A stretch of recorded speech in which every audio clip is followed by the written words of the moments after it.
ম্যাডামের বিয়ে বক্সের ভেতর? প্রিয়া, তুমি এই রুমের মধ্যে এইসব কি আবর্জনা রেখে দিয়েছো? ময়লা আবর্জনা হবে কেন? এটা তো ড্রেস চেঞ্জ করার রুম, মানে আমার তো মাঝে মধ্যে এদিক ওদিক যেতে হয়, এই জন্য আমি এটা অনলাইন থেকে অর্ডার দিয়ে নিয়ে আসছি। আচ্ছা ঠিক আছে বাবা, আমি বুঝতে পারছি, কিন্তু এই রুমের মধ্যে এইটা যদি তুমি এইভাবে রাখো তাহলে তো প্রচুর নোংরা দেখা যাচ্ছে। আর বাইরে থেকে যদি কোনো লোক আসে তারা তো বলবে যে এ এত আবর্জনা কেন।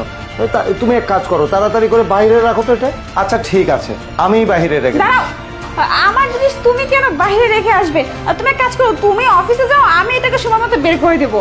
আচ্ছা প্রিয়া, এক কাজ করি, আরে না না, আমি বলতেছি আমি করবো, তুমি যাও তো অফিসে। কেন যে তুমি এরকম করো না তুমি? আমরা দুজন এটা ধরে অন্য কোথাও রাখি। ওই যে গাড়িটা আছে না, গাড়ির মধ্যে ভাঁজ করে রেখে দিই। আর 2-3 দিন পরে তো আমরা ওই যে কক্সবাজার যাচ্ছি, তাই না?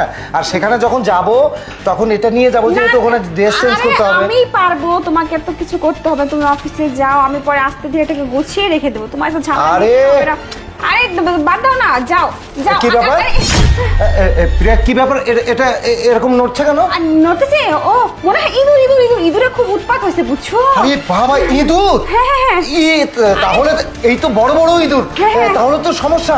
ইঁদুর যদি এইভাবে ঘরের মধ্যে থাকে তাহলে তো বিছনা কাঁথা তারপর তোষক টোষক যা আছে এগুলো সব কেটে শেষ করে দিবে। এক কাজ করি না, এই যে আমি পরে দেখতেছি। তুমি এখন আরে না না না না, তুমি এখন নোংরা ধরবে কেন? ইঁদুর ইঁদুর ইঁদুর। আরে কই ইঁদুর, কই?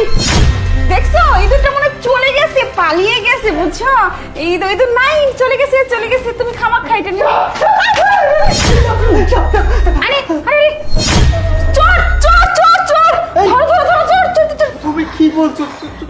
চোর, এটা চোর চোর, ধরো ধরো এটাকে ধরো। পুলিশে দাও ওকে, চোর। এটা চোর? হ্যাঁ হ্যাঁ চোর। হ্যাঁ এই সেই চোর? হ্যাঁ চোর চোর। আচ্ছা দেখাচ্ছি মজা। আরে লিমা, বের হয়ে আয়। মানেটা কি? লিমা ওর মধ্যে কেন? তুই ওখানে কেন? স্যার এইটাই ম্যাডামের বয়ফ্রেন্ড। এই সেই চিরকুট, আরে দেখেছো? আর এই সেই ছেলে। এতক্ষণ ধরে মানে তুমি সুন্দর করে আমাকে বোকা বানাচ্ছিলে, তাই না? আজকে যদি কাজের লিমা, এই লিমা মেয়েটি যদি না থাকতো তাহলে তো আমি কোনো কিছুই বুঝতাম না। স্যার আমার কোনো দোষ নেই, আপনার ওয়াইফ আমাকে প্রতিদিন ডেকে নিয়ে আসে। এই একদম মিথ্যা কথা বলবে না। এখন পোল্ট্রি খাচ্ছ তাই না? তুমি আমাকে ভালোবাসো না, তোমার সাথে আমার সম্পর্ক নেই, এখন দোষ আমার একা।